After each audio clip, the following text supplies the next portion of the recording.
Pernahkah Anda membayangkan sebuah hadiah bisa menjadi awal dari korupsi? Pastinya, semua orang pernah menerima hadiah. Di saat momen-momen tertentu, hadiah menjadi sesuatu hal yang penting untuk menyenangkan orang lain. Tetapi ada juga hadiah-hadiah yang dilarang.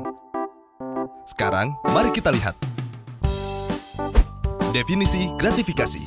Dalam perspektif hukum, definisi gratifikasi adalah pemberian dalam arti luas yang meliputi pemberian uang, barang, rabat atau diskon, komisi, pinjaman tanpa bunga, pengobatan cuma-cuma, perjalanan wisata, fasilitas penginapan, tiket perjalanan, dan fasilitas lainnya.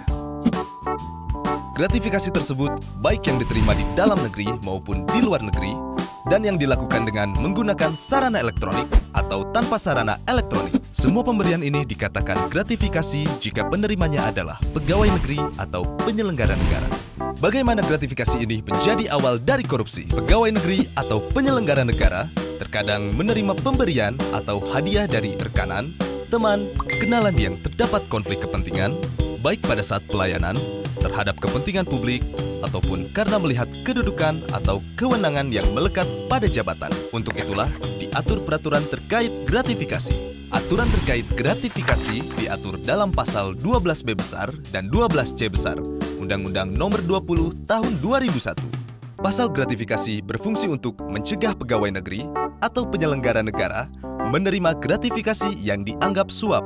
Pengaturan ini dibutuhkan untuk menghilangkan munculnya potensi konflik kepentingan akibat penerimaan gratifikasi dan membangun budaya transparansi, akuntabilitas, dan integritas.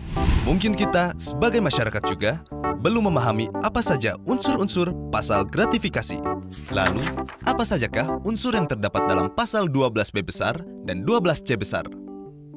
Adanya penerimaan gratifikasi. Penerima gratifikasi adalah pegawai negeri dan penyelenggara negara. Pegawai negeri yang dimaksud adalah pegawai negeri sebagaimana dimaksud dalam Undang-Undang Kepegawaian atau aparatur sipil negara. Pegawai negeri sebagaimana dimaksud dalam Pasal 92 KUHP, pemangku jabatan atau amtenar. Orang yang menerima gaji atau upah dari keuangan negara atau pejabat di pusat maupun di daerah. Orang yang menerima gaji atau upah dari suatu korporasi yang menerima bantuan dari keuangan negara atau daerah. Orang yang menerima gaji atau upah dari korporasi lain yang mempergunakan modal atau fasilitas dari negara atau masyarakat. Penyelenggara negara yang dimaksud adalah pejabat negara yang menjalankan fungsi eksekutif, legislatif, atau yudikatif, dan pejabat lain yang fungsi dan tugas pokoknya berkaitan dengan penyelenggaraan negara. Gratifikasi yang dianggap suap. Gratifikasi diperoleh dari pihak yang berhubungan jabatan dengan penerima, dan penerimaan gratifikasi tersebut bertentangan dengan kewajiban atau tugas penerima. Gratifikasi yang diterima tersebut tidak dilaporkan kepada KPK dalam jangka waktu 30 hari kerja sejak tanggal gratifikasi diterima. Bagaimana pembuktian penerimaan gratifikasi di pengadilan? Misalnya, pejabat negara menerima gratifikasi yang nilainya 10 juta rupiah atau lebih.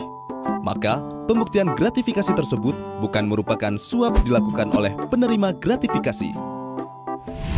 Yang berikutnya, pejabat negara menerima gratifikasi yang nilainya kurang dari 10 juta, maka pembuktian gratifikasi dianggap suap dilakukan oleh penuntut umum. Lalu, apakah ada sanksi untuk penerima gratifikasi? Jawabannya, ya. Menurut pasal 12B besar ayat 2 Undang-Undang Nomor 20 Tahun 2001, pidana bagi pegawai negeri atau penyelenggara negara adalah pidana penjara paling singkat 4 tahun, paling lama 20 tahun, atau pidana penjara seumur hidup, dan pidana denda paling sedikit 200 juta rupiah, dan paling banyak 1 miliar rupiah. Mungkin semua orang belum sepenuhnya sadar bahwa dari penerimaan gratifikasi bisa berakibat fatal.